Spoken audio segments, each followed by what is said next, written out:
Joker কি বললাম? Joker Joker এই জোকারের কেলিয়ে বাঁদরের ওয়াজ কথাবার্তার যুদ্ধ দেখলি বাঁদর পর্যন্ত এলাকা ছাড়া হয়ে যাচ্ছে। আগে এলাকায় বাঁদর ঘুরতো জানেন তো, হুনমান হুনমান, এদের ওয়াজের চোটে আর হুনমান পর্যন্ত এলাকায় ঘেঁষতেছ না। এ জোকার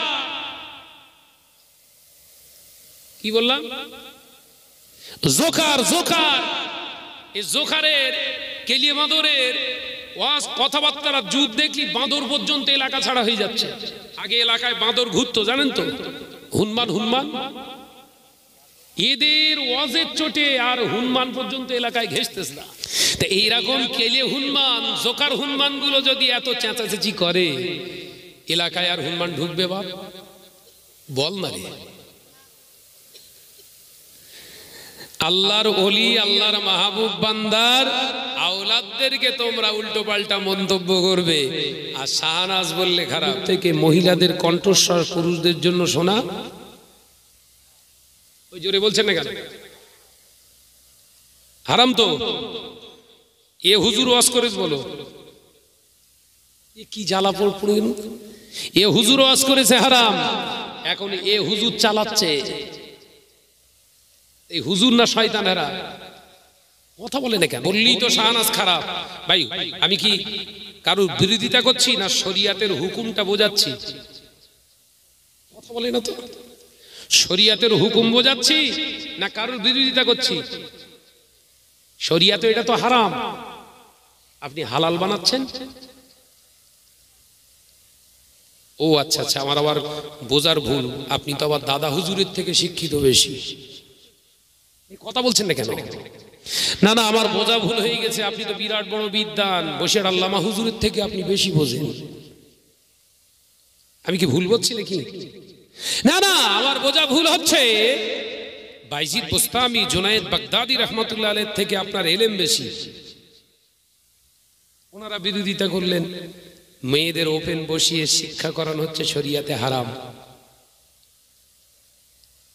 আপনি বলছেন না চলে। আপনি চালানোর চেষ্টা করছেন, আপনি চালানোর চেষ্টা করছেন পকেট বাঁচানোর জন্য না তো, এই ইসলামের জন্য না পকেটের জন্য।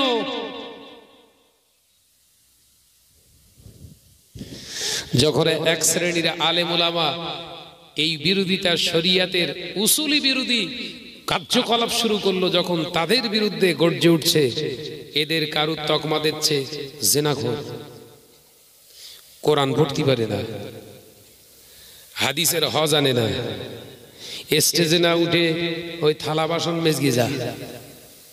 আর তোরা কারা? তোদের ওয়াজ অনুযায়ী তোরাই তো জিনাখোর হারা।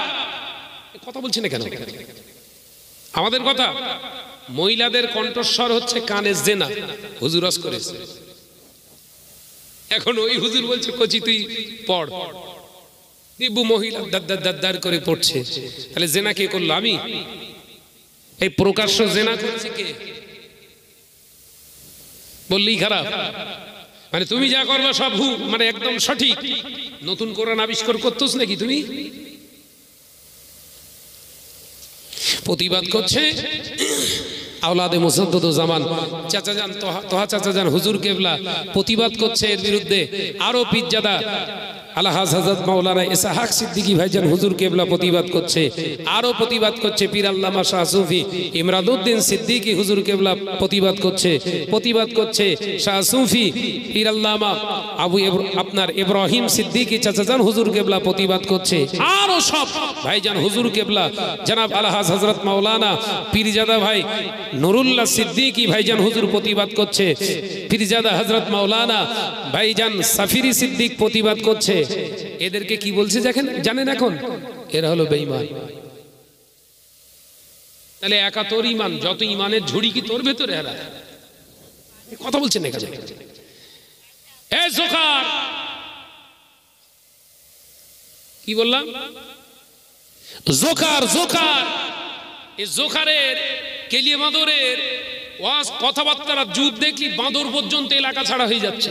আগে এলাকায় বাঁদর ঘুরতো জানেন তো, হুনমান হুনমান, এদের ওয়াজের চোটে আর হনুমান পর্যন্ত এলাকায় ঘেঁষতেছে না,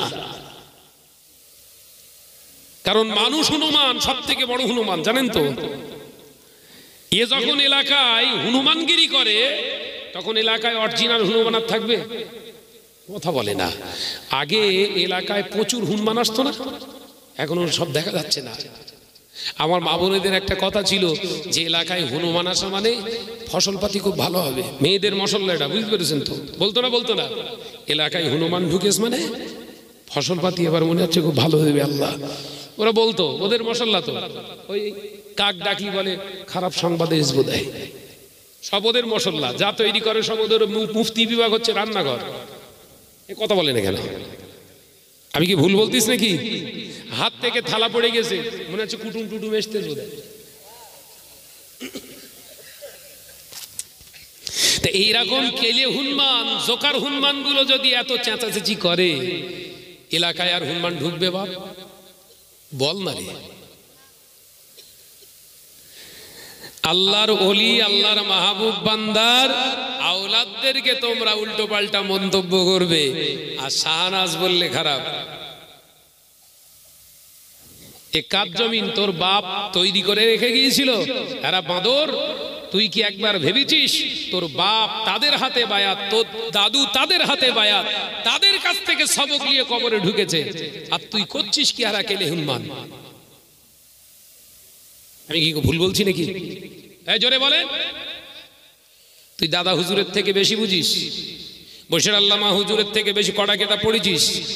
25,000 কেতাব পড়ে যিনি আলেম, 25,000 কেতাবের প্রতিটা লাইন যার কণ্ঠস্থ ছিল, শরিয়াতের 18,000 হাদিস যিনি বর্ণনা করতে পারতেন, মুখস্থ ছিল। হাদিস পড়ার সময় তার রাসূলুল্লাহর দিদার হয়ে যেত, আর তার বিরুদ্ধে তার উপরে ফতোয়াগিরি করছিস। তোর কত বড় সাহস, তোর কত বড় মাজাল, তোর কত বড় বুকের বাটা, তোর কত বড় হিম্মত হয়েছে। সেই বশির আল্লামা হুজুর এমন কাজ করে যেতে পারলেন না, তিনি ফতোয়া দিয়ে গেলেন। এমন কথা যদি বলা হয় তাকে কাফের বলা হবে, যদি নবীকে ভিখারির বাচ্চা ভাবা হয় কাফের ফতোয়া দেয়া হলো।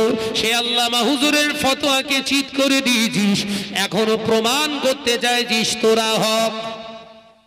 শোনেননি? এই বলেছি না বলিনি? ফুরফুরার কোন ভাইজান হুজুর কেবলাদের কাছ থেকে এরকম কথা শুনেছেন কোনদিন? নবীর গুস্তাকি শুনেছেন? বরঞ্চ তারা আবেগপ্রবণ হয়ে এমন কিছু কিছু কথা বলে ফেলে যেগুলো শুনলে মানুষ অবাক হয়ে যায়।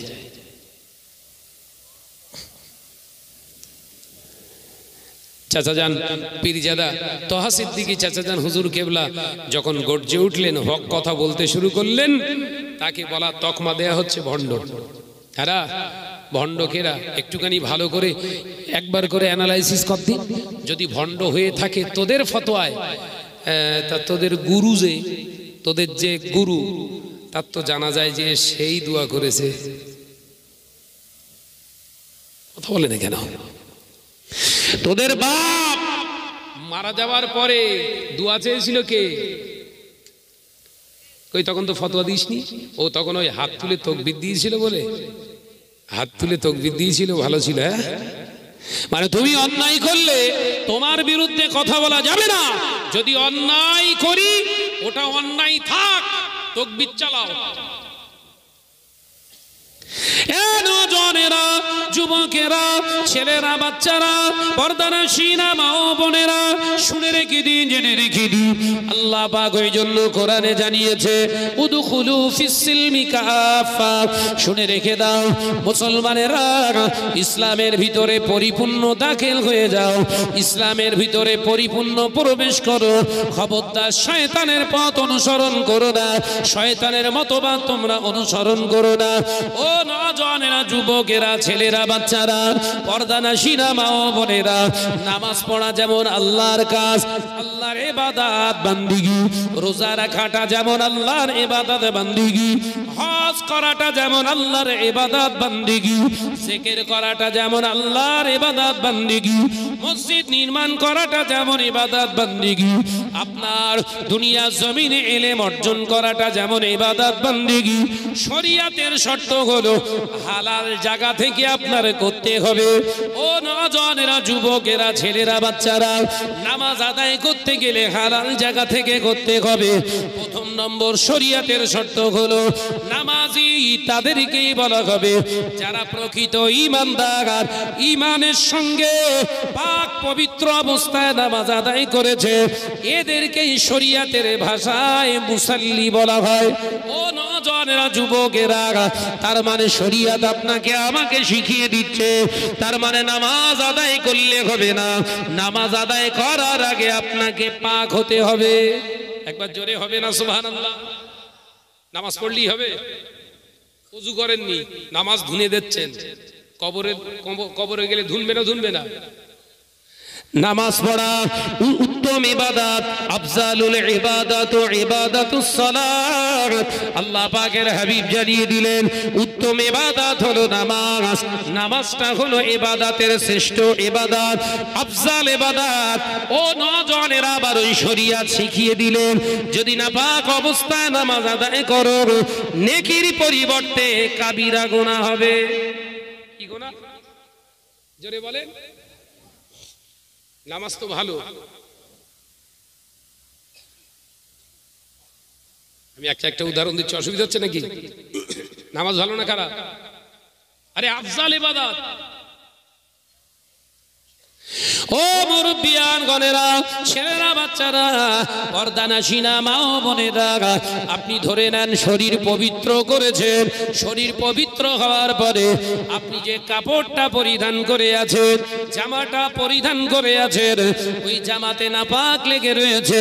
আপনি মনে মনে ভাবছেন আমার শরীর যেহেতু পবিত্র, জামায় যদি নোংরা নাপাক লেগেও থাকে তো অসুবিধে কি আছে, নামাজ চালিয়ে দিই।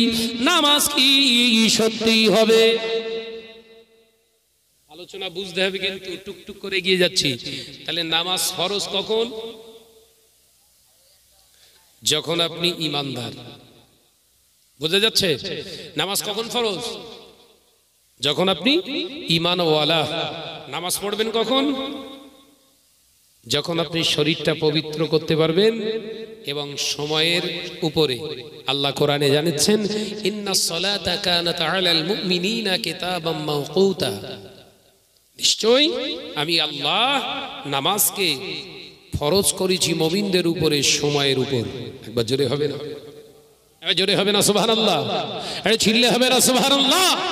নামাজকে ফরজ করেছি মুমিনদের উপরে সময়ের উপরে, সময়ের দিকে লক্ষ্য করে।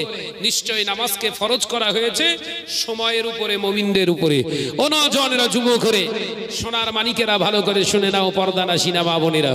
তাহলে নামাজের প্রথম শর্ত ঈমান, দ্বিতীয় শর্ত শরীর পাক, তৃতীয় শর্ত হচ্ছে পোশাক পাক, চতুর্থ শর্ত কি? স্থান পাক। তারপরে তো নামাজ না, নামাজ পড়লি নামাজ। কথা বলছেন না কেন? পঞ্চম নম্বর কি? ওয়াক্ত হলে তবে নামাজ। ওয়াক্ত হলে, ওয়াক্ত হয়নি, নামাজ ঢুনতেছেন। জোহরের ওয়াক্ত আসেনি, সকাল 10টায় নামাজ পড়তেছেন, জোহর হবে তো?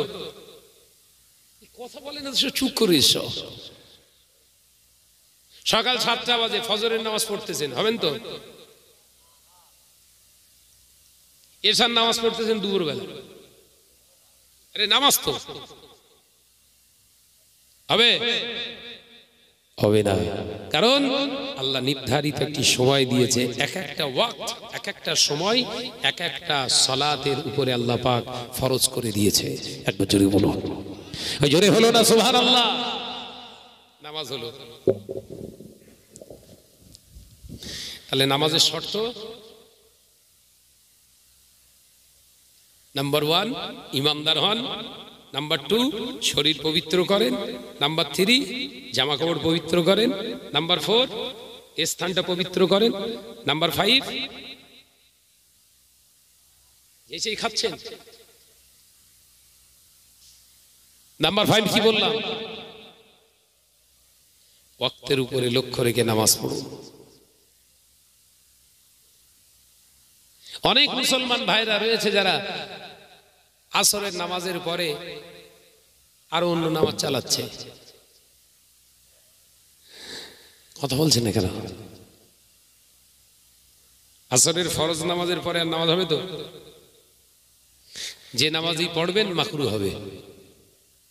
আসরের ফরজ নামাজ আদায় করার পরে আপনি অন্য যে নামাজ পড়বেন সব মাকরু। মাকরু শব্দের অর্থ হলো কি? অপছন্দনীয়, পছন্দ নয়। মাথায় ঢুকছে? আপনি দেখছেন না আসরের নামাজ পড়ে অনেক সময় আছে, আরো খানিকটা নামাজ পড়লেই দেখাচ্ছে আপনি নামাজ পড়ছেন, কিন্তু নামাজ হচ্ছে না। ভাইরা, আমার নওজওয়ানেরা, যুবকেরা, ছেলেরা, বাচ্চারা, পর্দানশীনা মা ও বোনেরা, ছেলেরা, বাচ্চারা, ভালো করে শুনে রেখে দেন। এরপরে আল্লাহ পাকের হাবিব জানিয়ে দিলেন, ওয়া আকিমুস সালাতা ওয়া আতিজ যাকাত। আল্লাহ পাক জানিয়ে দিলেন, যাকাতকে তোমরা প্রদান করো, যাকাত প্রদান করো। ও নওজওয়ানেরা, যুবকেরা, ছেলেরা, বাচ্চারা, আপনি 500 কোটি টাকার মালিক হয়েছেন, পরের মারা সম্পদ যাকাত দেননি। আপনি পরের মারা সম্পদের চুরি করে, ডাকাতি করে, চিটিংবাজি করে, চুরি করে পরের সম্পদ লুটে পেটে আপনি 500 কোটি টাকার মালিক হয়েছেন। এখন আপনি ভাবছেন এই 500 কোটি টাকা থেকে আমি কমপক্ষে 10 লক্ষ টাকা যাকাত আদায় করব। ও নওজওয়ানেরা, যুবকেরা, ছেলেরা, বাচ্চারা, শরিয়াতের বিধানগুলোকে বুঝুন। আমার আল্লাহ জানিয়ে দিলেন, হারাম মালের উপরে যাকাত নাই, হারাম মালের উপরে যাকাত নাই, হালাল মালের উপরে আল্লাহ পাক যাকাত দান দিতে বলেছে, যাকাত প্রদান করতে বলেছে। অর্থাৎ হালাল মাল শুধু হলে হবে না। ও বান্দা, তোর গোটা সংসারটা খরচা করে, গোটা সংসারটা চালিয়ে সারা বছরে হালালিয়াতের উপরে জীবন কাটানোর পরে তোর হালাল সম্পদের ভিতরে এতটা সম্পদ গচ্ছিত হয়েছে, 52 ভরি রূপার মূল্যে অতটা মূল্য সম্পদ তোর জমাত হয়েছে। আমি আল্লাহ পাক এবার বলছি, বান্দা, ওই সম্পদ থেকে এবার আমি আল্লাহর জন্য যাকাত দে। একবার জোরে হবে না? তাহলে যাকাত সবার উপর ফরজ। আরে ভাই, টাকা রয়েছে। আমার আলোচনা বুঝতে পারছেন তো? যাকাত সবার উপরে। আরে 500 কোটি টাকার মালিক তো। এইগুলোই সমাজে আমরা ভেঙে ফুটে বোঝাচ্ছি না, কারণ আমার একটা মাদ্রাসা রয়েছে না। কথা বলছেন না কেন?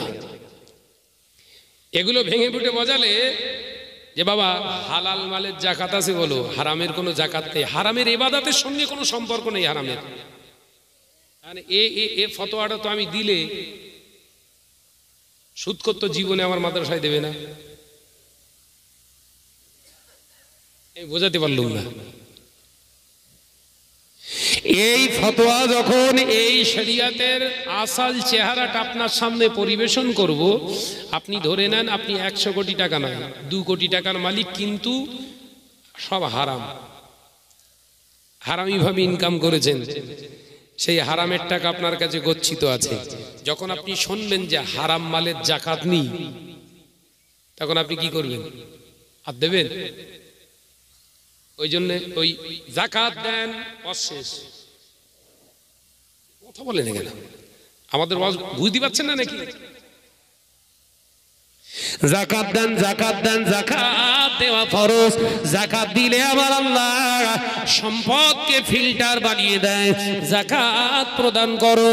ওই জন্য এলাকার যত হারামখোর সুদখোর আছে ওরাও এখন যাকাত দিচ্ছে, কারণ হুজুরের কাছ থেকে ওয়াজ শুনেছে, বিরাট বড় সান্ডে মুফতির কাছ থেকে ওয়াজ শুনেছে, যাকাত দিলে ধন সম্পদ ফিল্টার হয়ে যায়। সুদখোর চিন্তা করলো, যদি আমি 50,000 টাকা হুজুরের ওই প্রতিষ্ঠানে দিতে পারি, আমার যত হারাম টাকা ফিল্টার হয়ে যাবে। ওই জন্য এখন সুদখোরেরাও কি করছে? কথা বলে না। সুদখোরেরা কি করছে? দান করছে। মসজিদের টাইলস কে দেবে? শাহনাজ। শাহনাজকে এলাকার টপ র্যাঙ্কের সুদখোর। সমাজ কি করে রসতলে যাচ্ছে? আমার কি ভুল হচ্ছে নাকি বলেন দিন? আপনাদের কলিজা ঠান্ডা হয়ে যাচ্ছে, কিন্তু আর কলগে সে নিয়ে যাচ্ছে কার? কলগে খেপে যাচ্ছে কার বলেন দিন? যারা পকেট হুজুর। আমার শত্রু কেন বাড়ছে বুঝতে পেরেছেন? আর আমিও প্রতিজ্ঞাবদ্ধ হয়েছি, মৌতের আগ পর্যন্ত এই আন্দোলন চলবে। বলুন ইনশাআল্লাহ, জোরে বলেন ইনশাআল্লাহ। যত হুমকি মারবি তত ভেতরের মাল মশলা বের করব। তোর হুমকিতে শাহনাজ ডরে না, কারণ জমিনটা আল্লাহর। জমিনটা কার? মারবি খুব জোর মেরে, আমাকে জানে মেরে, গোটা বডিটা কেটে টুকরো টুকরো করে বস্তাবন্দি করে তারপর আগুনে ফেলে পুড়িয়ে ছাই করে দিবি, তোর কাজ শেষ। আর কিছু করতে পারবি না। বলো, কথা বলছেন এখানে? আর কিছু করতে পারবি? তোর কাজ, দায়িত্ব শেষ। আমার আল্লাহ বললেন, ওয়ালা তাকুলু লিমান ইউকতালু ফি সাবিলিল্লাহি আমওয়াত বাল আহইয়াউ ওয়ালাকিন লা তাশকুরুন। একবার জোরে বলে। ওই জোরে হলো কই? জোরে যদি না বলিস অন্তত ভাই শুয়ে পড়। আমার সঙ্গে থাকতে গেলে স্পিরিটে থাকতে হবে ভাই। আমরা মুসলমান, হার জায়গা মে ঘুমনা ফিরনা তো শের কে জैसा। है কথা ঠিক না? বুঝ জোরে বলে। हर जगह में घूमना फिरना तो शेर के जैसा, मगर मस्जिद में जब दाखिल हो जाए तो मुसलमान हो जाए बिल्ली के जैसा। बजनी बोले, জোরে বলে। সব জায়গায় সিংহের মতো আওয়াজ করুন, কিন্তু মসজিদে যে গলা ফাটিও না। কিন্তু আমার গা স্বভাব উল্টো। এলাকা দিয়ে গেলে চুপ চুপ করে যাচ্ছে, দেখতে পাবে না তো, দেখতে পাবে না তো। আর মসজিদে যে নামাজ পড়তে, এই তুই অত কথা বলিস না, সেক্রেটারি আসি, কথা বলে না। এ মুসলমান না, এ দাজ্জাল। ভাইরা, নওজওয়ানেরা, যুবকেরা, ছেলেরা, বাচ্চারা, পর্দানশীরা, মা ও বোনেরা, আমি আপনাদের ভাই মোহাম্মদ শাহনওয়াজ বলে যায়, শুনে রেখে দেন, জেনে রেখে দেন। তাহলে টাকা আপনি দান করলেও কিন্তু দান নয়। দান করতে গেলে শরীয়তের শর্ত হলো, দান করতে গেলে শরীয়তের শর্ত হলো হালাল মাল থেকে আপনি দান করবেন। যদি ওটা 1 টাকাও হয়ে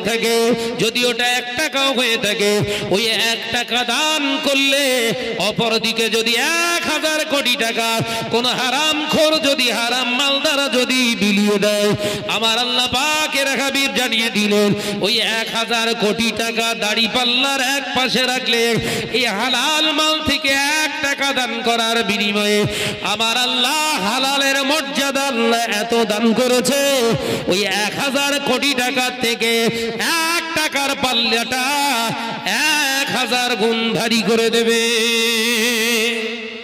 একবার জোরে হবে না? তাহলে যাকাত সবার জন্য কিন্তু না। নামাজটা বোঝা গেছে তো? এবার যাকাতটা বুঝতে পেরেছেন না? যাকাত বুঝতে পেরেছেন তো নাকি? যদি কেউ এলাকায় এরকম ভাবে যে আমি বিরাট টাকার মালিক, আমার টাকা যেভাবেই হোক ইনকাম করেছি, টাকা তো আমার যাকাত দিতে হবে না। শরিয়তকে জিজ্ঞাসা করুন, আর আপনি শরিয়তকে বলুন, কোরআনকে, হাদিসকে বলুন, হে আল্লাহর কোরআন, আমি মানুষের কাছ থেকে কেড়ে হক ফাঁকি দিয়ে টাকা ইনকাম করেছি, আমার কাছে কি যাকাত ফরজ হয়েছে? আমার উপর কি যাকাত ফরজ? কোরআন বলে দেবে না। 1 টাকা তো যাকাত না, তুই কুরবানিও দিতে পারবি না, এই কথা বলে না। আর এখন হারামখোর গুলো সব থেকে উঁচু উঁচু গরুগুলো এনে কুরবানি দিচ্ছে। এ কথা ঠিক না ভুল জোরে বলে? এলাকার টপ র্যাঙ্কের হারামখোর শুধু না, বেনামাজি গুলো, ওরগা গরু আবার সব থেকে উঁচু বেশি, কথা বলে না। আল্লাহ কোরআনে জানিয়ে দিয়েছে, ফাসাল্লি লিরাব্বিকা ওয়ানহার। আমি আল্লাহ পাক জানিয়ে দিলাম, নামাজ আপনি আদায় করুন, নামাজ আপনি পড়ুন, ওয়ানহার, এবং আমার রাস্তায় কুরবানি করুন। একবার জোরে হবে না? একবার জোরে হবে না? তাহলে নামাজ আগে তারপরে কুরবানি নাকি? কথা বলে না। আল্লাহ কাদের উপরে কুরবানি আপনার ওয়াজিব করেছে? নামাজি, মালদার, সাহেব নেসাব যারা, এদের উপরে আল্লাহ কুরবানি ওয়াজিব করেছে। কিন্তু এখন কুরবানি দিচ্ছে কারা? ফজরের নামাজ আদায় করে না, ঈদের জামাতে প্রথম কাতারে যে হাজির, ইমাম সাহেব বলছে সবাই নিয়তটা মুখস্থ করে নেন, নয়তুয়ান উসাল্লি লিল্লাহি তাআলা মা সিত্তাতে তাকবীরাতে। এই তো নাকি ঈদুল ফিতর হলে, ঈদুল আযহা হলে পড়ে না, জোরে বলেন না, যে 6 তাকবীরের সহ কি নামাজ? ওয়াজিব নামাজ। ফজরের ফরজ নামাজ পড়ি। কত রাগ হচ্ছে নাকি? হলেও কিচ্ছু করার নেই, দাওয়াত দেওয়া বন্ধ কর। আরে ওই মোল্লা কেলে মোল্লার সঙ্গে হাত মেলা, শাহনাজের এলাকায় দাওয়াত দেওয়া বন্ধ কর, নইলে আসলি কিন্তু পোড় খুলে দেবে সবার। কথা ঠিক না বুঝরে বলে? ওরে দাওয়াত কর বেশি বেশি। ও কোরআন হাদিস বলছে তোরে বউরে স্টেজে তুলবে, ওর ক্ষমতা আছে। তোর ঘরের যুবতী মেয়েটা ওর স্টেজে তুলবে, ওর ক্ষমতা আছে, ওর মশলার জোর খুব। আমার ভাই ওসব মশলা নেই। এ নজরেরা, যুবকেরা, ছেলেরা, বাচ্চারা, পর্দানাশীনা মা ও বোনেরা, শুনে রেখে দিন, জেনে রেখে দিন, শুনে রেখে দেন, জেনে রেখে দেন। আল্লাহ পাক আল্লাহ তাআলা ওই বান্দার উপরে আল্লাহ যাকাত ফরজ করে দিয়েছে। যে বান্দার উপরে যাকাত ফরজ করে দিয়েছে, ওই বান্দার উপরে আল্লাহ কুরবানিটা ওয়াজিব করেছে। ও নজরেরা, যুবকেরা, ছেলেরা, বাচ্চারা, তার হালাল মালদার যিনি, এই হালাল মালদার যিনি, এই ব্যক্তিটায় যাকাত আদায় করতে পারে। আর দুনিয়ার যত হারামখোর হারাম মালদার আছে, এরা যদি কোটি কোটি টাকাও দান করে যায়, এরা কোটি কোটি টাকাও যদি বিলিয়ে দেয়, এরা যদি হাজার হাজার মাদ্রাসা চালায়, এরা যদি হাজার হাজার মসজিদ নির্মাণ করে, এদের আল্লাহর দরবারে একটা কানা কড়িও পৌঁছাবে না। এটা হচ্ছে শরিয়তের ফয়সালা। দুটো হলো। তৃতীয় নম্বর, আল্লাহ নবী জানিয়ে দিয়েছে, ও বাবা সাহাবীরা, রোজা আমার আল্লাহ পাক আল্লাহ তাআলা তোমাদের উপরে ফরজ করে দিয়েছে। আল্লাহ কোরআনে জানিয়ে দিয়েছে, ইয়া আইয়ুহাল্লাযীনা আমানু কুতিবা আলাইকুমুস সিয়াম কামা কুতিবা আলাল্লাযীনা মিন ক্বাবলিকুম লাআল্লাকুম তাত্তাকুন। আমার আল্লাহ পাক জানিয়ে দিলেন, ও আমার বিশ্বাসী সম্প্রদায় বান্দারা, আল্লাহ পাক আল্লাহ তাআলা তোমাদের উপরে সিয়ামকে, রোজাকে ফরজ করে দিয়েছে। যেমন পূর্বের উম্মতদের নবী আলাইহিস সালামের উম্মতের উপরে রোজা ফরজ ছিল।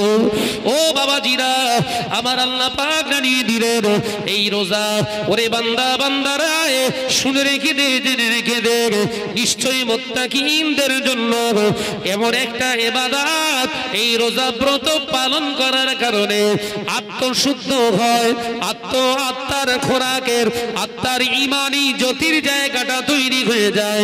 আমি আল্লাহ পাক আত্মা পরিশুদ্ধতার জন্য, তোর আত্মাকে, খারাপ অন্তরটাকে বিশুদ্ধ বানানোর জন্য আমি আল্লাহ পাক রোজাকে তোর উপরে দান করেছি। জোরে বলুন সুবহানাল্লাহ। এখন আপনি রোজা রেখে দিয়েছেন, এই ওয়াজ বুঝতে হবে। বলো 13 ঘন্টা রোজা রেখেছেন, চাষা চাষির মুখ শুকনে যেন পুরো একদম পুরো কিসমিস হয়ে গেছে। 13 ঘন্টা রোজা, কথা বুঝতে পারছেন না? আর এলাকায়, আপনাদের এলাকায়, রঘুনাথপুর এলাকায় মাশাআল্লাহ মসজিদে ইফতারের ব্যবস্থা হয় না? কথা বলে না? হয়। আর সেই চেন্নাইয়ের সেই লম্বা লম্বা তরমুজ কেটে আমি এক একটা সিল্কা এক একজনের সামনে লাল টকটকে তরমুজ, মিষ্টির মতো মিষ্টি, ওই মাল সব সামনে পিস সাজিয়ে রেখেছে। সব মসজিদে 50-60 জন, 150 জন, 200 জন, সব যে দোয়া যাচ্ছে। ইফতারের আর 10 মিনিট বাকি, তার আগে দোয়া হয়তো নাকি। এবার ঘা পড়বেন কি সব ঠিক নেই। সামনে তরমুজ, আবার তার সঙ্গে আজোয়া খেজুর, রাসূল খেতে পছন্দ করতেন আজওয়া, আজওয়া খেজুর, তার সঙ্গে ও নজওয়ানেরা কলমি খেজুর দিয়েছে, মারিয়াম দিয়েছে, এক পিস আজওয়া, এক পিস কলমি, আর একটা হলো মারিয়াম, 3 রকমের খেজুর দিয়েছে। চাচা সামনে তরমুজ আর খরবা নিয়ে দোয়া করছে, আল্লাহ কবুল করুন, কবুল করুন। চাচার টার্গেট, গলা যা শুকিয়ে আছে, প্রথম কামড় কিন্তু তরমুজে ঝাড়বো। প্রথম কামড় কোথায়? ইমাম সাহেব দোয়া করছে, আল্লাহ কবুল করুন। চাচের নাম দেখতে, আল্লাহুম্মা আমিন। তার মানে তাড়াতাড়ি শেষ কর।